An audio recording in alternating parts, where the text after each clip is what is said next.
నమస్తే, నేను journalist Madhavi. Welcome to our channel. YCP అధికార ప్రతినిధి కారుమూరు వెంకటరెడ్డిని ఇవాళ ఉదయం అనంతపురం జిల్లా తాడిపత్రి పోలీసులు అరెస్ట్ చేశారు. ఎలాంటి నోటీసులు ఇవ్వకుండానే అరెస్ట్ చేసినట్లు ఆయన కుటుంబ సభ్యులు తెలిపారు.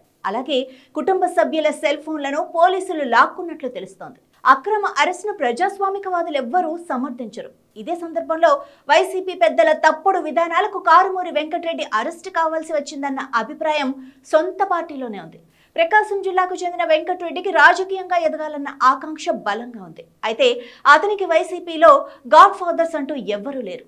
మాటే పెట్టుబడిగా అతను మీడియా చర్చల్లో పాల్గొంటూ వైసీపీ శ్రేణుల్లో గుర్తింపు పొందారు.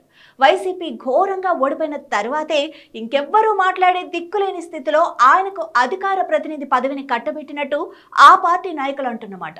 ముఖ్యంగా వైఎస్ జగన్ చీఫ్ ఆర్ఓ మార్గదర్శకత్వంలో ప్రత్యర్థులపై తీవ్ర విమర్శలు చేస్తుండటాన్ని గమనించవచ్చు.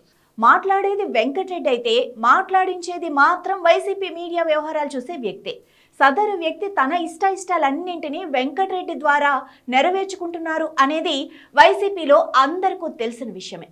రాజకీయ ప్రత్యర్థులపై విమర్శల్ని అర్థం చేసుకోవచ్చు, కానీ రాయలసీమ డీఐజీ కోయ ప్రవీణ్, కొందరు మీడియా అధిపతులు, జర్నలిస్టులపై వెంకటరెడ్డి నోరు పారేసుకోవటం వెనుక జగన్ చీఫ్ పిఆర్ఓ ఉన్నారని ఆ పార్టీ నాయకులే అంటున్నారు. ప్రత్యర్థులపై కారు కూతలకు ఇబ్బందులు వస్తే వెంకటరెడ్డి మూల్యం చెల్లించుకోవాల్సి వస్తుందని అతనితో మాట్లాడించే వారికి తెలుసు. మరోవైపు ఫలానా ప్రత్యర్థులపై ఇలా తిట్టించామని జగన్ వద్ద మాత్రం మార్కులు కొట్టేస్తున్నది స్వయాన వారే. వైసీపీ అధికార ప్రతినిధిగా రాజకీయ ప్రత్యర్థులపై విమర్శల్ని ఎవ్వరూ తప్పుపట్టే పరిస్థితి ఉండదు. కానీ ప్రస్తుత రాజకీయ పరిస్థితుల్లో తాము మాత్రం మీడియా ముందుకొచ్చి ప్రత్యర్థులపై విమర్శలు చేయకుండా మరెవరినో బలి చేయాలన్న వైసీపీ పెద్దల దుష్ట ఆలోచనలకు కారుమూరి అరెస్ట్ ఒక నిదర్శనం మాత్రమే. ఇటీవలే కర్నూలు పోలీసుల విచారణకు కారుమూరి వెళ్ళొచ్చారు.